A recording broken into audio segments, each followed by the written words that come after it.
Let me tell you something that's been building momentum across one of Canada's most powerful provinces. And frankly, it's a story that has completely caught the attention of people who are watching from every corner of this country. I've been covering political movements and citizen driven campaigns for quite some time now.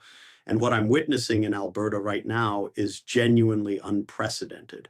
We're talking about a grassroots movement that has shattered every single record that's ever been set in the province's history. The numbers are staggering. The participation is unprecedented. The energy is absolutely electric. People are coming together in ways we haven't seen before, and they're doing it for one singular purpose. They want their province to stand on its own as an independent nation. Now, before you think this is just some fringe group making noise in the background, understand that this is mainstream. This is millions of ordinary Albertans making a choice about their future, and they're backing it up with action. I've spent the last several weeks tracking this story, and every single day brings new developments that show just how serious this movement has become. The volunteer canvassers and signature collectors who are out there on the streets in the communities going door to door have absolutely crushed the previous record for organized volunteer efforts in Alberta. We're not talking about a few hundred people. We're talking about thousands upon thousands of registered volunteers working together toward the same goal. These aren't paid activists. These aren't political operatives. These are ordinary Albertans who believe so strongly in this cause that they've decided to dedicate their time and energy to make it happen. And the fact that they've broken records tells you something profound about the state of public sentiment in this province right now. What makes this even more significant is that we're not even halfway through the official petition process, and we've already seen participation levels that dwarf anything that came before it. The previous record for volunteer recruitment in Alberta was around 5,000 people. Let that sink in for a moment. The previous record was 5,000 volunteers. This movement has already mobilized 7,500 accredited canvassers, and they're still going strong. The petition deadline isn't until early May, which means there's still time for these numbers to climb even higher. Think about what that tells you about the level of commitment, the depth of feeling, and the genuine belief that so many Albertans have in this movement. Every day, I'm hearing stories from people who are out there collecting signatures. They're telling me about the lineups they're seeing, about the way people rush up to sign the petition before they even have a chance to fully explain what they're doing. They're seeing multi-hour waits in communities across the province, from Calgary to Red Deer, from Edmonton to smaller towns across the prairies. The same pattern keeps emerging. Ordinary people standing in line for hours because they believe that Alberta deserves the right to determine its own future. These aren't manufactured crowds. These aren't people who've been bussed in or paid to show up. These are everyday Albertans, blue-collar workers, families, retirees, young people just starting out, all united by a single vision. And that's the story I want to tell you today. Now, you might be wondering where all this energy and frustration is actually coming from. To understand why Albertans are so determined to pursue independence right now, we need to look at the history of this province's relationship with the federal government. This isn't something that just appeared yesterday. The sentiment has been building for decades, but what we're seeing now is a tipping point. The frustration has reached a level where ordinary people feel they have no choice but to take action. For years now, Albertans have felt that their province has been treated unfairly by Ottawa. They've watched as federal policies have been implemented that, in their view, have directly harmed Alberta's economy and its people. We're talking about policies that have impacted one of Canada's most vital industries. The estimates I've seen suggest that these policies have cost Alberta roughly $500 billion in investment that never materialized. That's not some abstract number you can just brush aside. That's real money that would have created real jobs, real opportunities, real prosperity for real people. And that loss is ongoing. Every single day that these policies remain in place, Alberta loses more opportunities, more jobs, more potential for growth. The human cost of this is staggering. We're talking about hundreds of thousands of jobs that never were created. We're talking about opportunities lost for families who could have had better incomes, better security, better futures. We're talking about tens of billions in lost royalties that could have been invested in healthcare, in education, in infrastructure, in social services. These are the things that every Canadian cares about. And yet many Albertans feel that their contribution to building this country has been deliberately sidelined or even punished. The federal government, in their view, has continued to push forward with policies that they see as destructive. And instead of listening to Alberta's concerns, Ottawa just keeps pushing forward. There's a fundamental sense among many Albertans that their province has been viewed as a resource colony for Eastern Canada. The wealth has been extracted, they argue, but the benefits haven't been shared equally. When times are good, Alberta is told to contribute. When times are tough, Alberta feels abandoned. This relationship has been characterized by what many see as an inherent unfairness, a lack of respect for what Alberta brings to the table, and a dismissal of Alberta's priorities and concerns. It's a relationship that Albertans increasingly believe is broken beyond repair. They've tried working within the system. They've tried making their voices heard through elections and through political processes. But they've come to the conclusion that the system itself is designed in a way that doesn't allow Alberta to get a fair deal. What's changed in recent years is that this frustration, which has always existed at some level, has become impossible to ignore. It's not limited to one political party or one demographic. It's spread across all sectors of society. It's in conversations around kitchen tables. It's in workplaces. It's in communities. It's everywhere. And what we're seeing now with this record-breaking volunteer movement and the petition drive is the manifestation of that accumulated frustration reaching a critical point. Albertans have finally decided that they've had enough of trying to make federalism work within the current system. They want to explore whether going a different direction might actually serve their interests better. To really understand what's happening in Alberta right now, you need to understand something fundamental about Canada itself. The country has undergone a dramatic transformation in recent decades, and that transformation has created an enormous divide between different regions. On one side, you have the rest of Canada, particularly the major population centers in the eastern and central provinces. On the other side, you have provinces like Alberta and Saskatchewan in the Western Prairies. And the gap between these two perspectives has become almost unbridgeable. The vision of Canada that dominates in many parts of the country emphasizes progressive social policies, expansive immigration, and a larger role for government in managing various aspects of social and economic life. There's an emphasis on social justice issues, on representation, on what many would call progressive values. There's support for extensive immigration programs. There's a vision of a strong central government that plays an active role in managing the economy and providing social services. This is the dominant perspective in much of Canada right now, and it shapes the policies that come out of Ottawa. These policies reflect the values and priorities of the parts of Canada where they're most popular.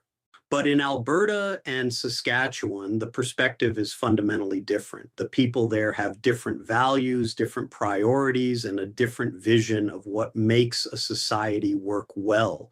There's an emphasis on limited government, on individual responsibility, on the idea that communities and individuals are better positioned to solve their own problems than distant bureaucrats in Ottawa.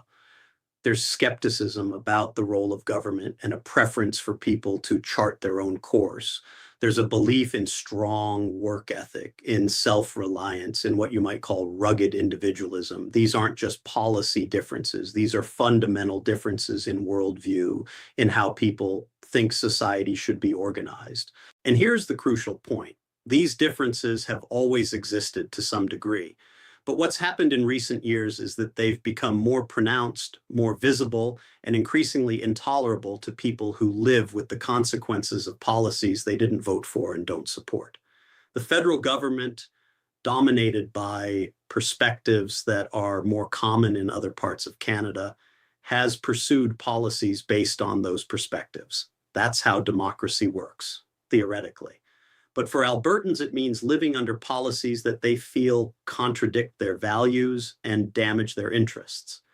They've watched policies they oppose become law.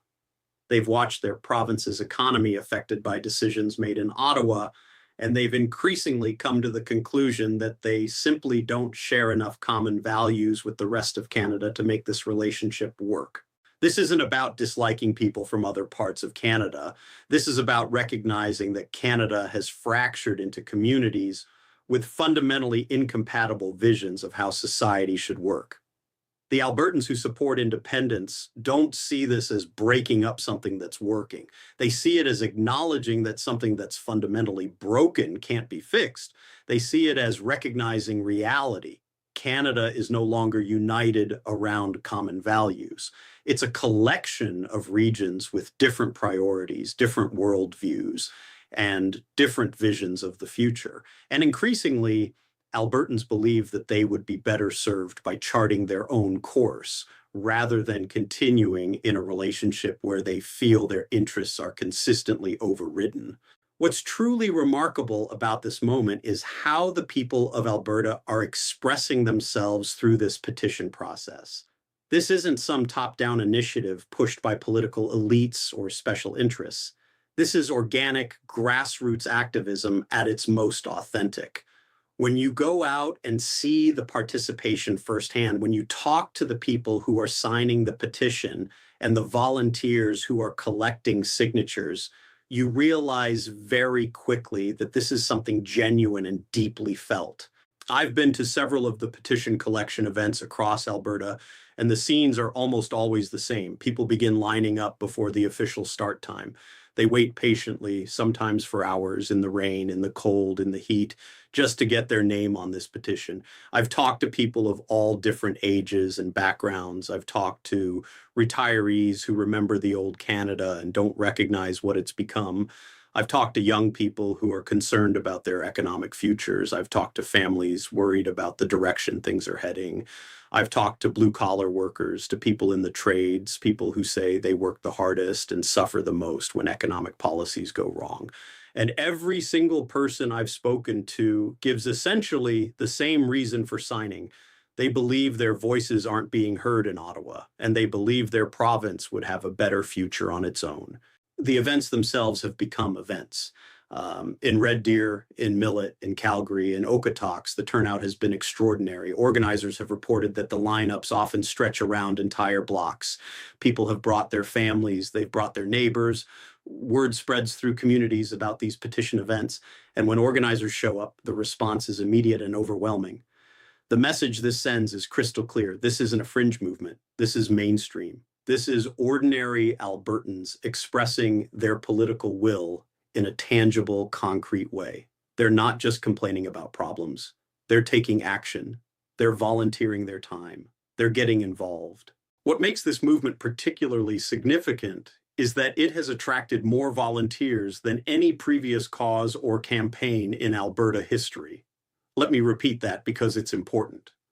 The Alberta independence movement has mobilized more volunteers than anything that came before it. More than any political campaign, any petition drive, any social movement, 7,500 registered, accredited canvassers are out there representing this cause. These are people who've gone through the proper channels, who are following the rules set out by Elections Alberta, who are running a legitimate legal campaign to give Albertans a chance to vote on this question. And the fact that this campaign has attracted this level of participation says something profound about how many Albertans support this initiative. The petition itself asks a straightforward question. Do you agree that the province of Alberta should cease to be part of Canada and become an independent state? That's the question Albertans are being asked to weigh in on. The organizers have until early May to collect more than 177,000 signatures. That's the threshold required by Elections Alberta for the question to be put to a popular vote. Given the participation levels we've already seen, given the record-breaking volunteer recruitment, given the lineups we've witnessed in communities across the province, reaching that threshold doesn't seem like a question of if, but when. And when that threshold is reached, Albertans will have their say. They'll have the opportunity to answer this question democratically, transparently, and legitimately. As we look at where this movement is heading, we need to understand what independence would actually mean for Alberta. The people I've spoken to who support this initiative have very specific ideas about what they believe they can achieve as an independent nation. They talk about greater economic freedom, about making decisions based on Alberta's interests, rather than having to compromise with other provinces and the federal government. They talk about the strength of an independent Alberta on the world stage. These aren't vague aspirations, these are concrete beliefs about what's possible. One of the most compelling arguments that supporters make is about economic potential. When you look at Alberta's resources, its economic output, its position in global markets, the case they make is that Alberta is wealthy enough, productive enough, and strategically positioned enough to thrive as an independent nation. They point out that many countries with smaller populations, smaller economies, and fewer natural resources than Alberta are successful, thriving, independent nations. They argue that Alberta could be one of the strongest countries in the world, and the evidence they point to suggests they're not entirely off base. Alberta has oil wealth, natural resources, agricultural productivity, and a skilled workforce. Those are the building blocks of a successful economy. There are also intangible benefits that supporters emphasize. They talk about being able to raise their children in what they see as a free and independent Alberta. They talk about the ability to make their own choices about policy, about direction, about priorities. They talk about not having to constantly fight battles over values and visions of society with people from other parts of Canada who see the world very differently. They talk about the dignity that comes with self-determination. These are real considerations for people who are thinking about what independence would mean for their families and their futures. It's not just about money or economics. It's about identity, values, and the ability to shape your own future. I should be clear that there are obviously questions about how independence would work in practice. There are logistical questions, legal questions, economic questions. Some of these would need to be worked out. But what's important right now is that we're seeing an unprecedented level of ordinary Albertans deciding they want to at least have the conversation, to at least explore the possibility. They're signaling that they believe the status quo is unworkable and that something different needs to be considered. And they're doing this in a legitimate democratic way, using the petition process provided by Elections Alberta to give themselves a voice. As this movement continues to build momentum heading toward the May deadline, one thing is absolutely clear. Alberta independence is no longer a fringe idea that can be dismissed or ignored. It's a movement with real energy, real participation, and real support.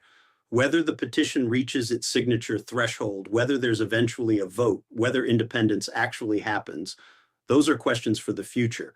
But what we're witnessing right now is a significant political moment. We're seeing Albertans take control of their own narrative and express their will in powerful ways. We're seeing democracy in action at the grassroots level. And we're seeing a province at a crossroads, ready to have a serious conversation about what comes next. That's the story we're watching unfold. And that's the story that's going to continue developing in the weeks and months ahead.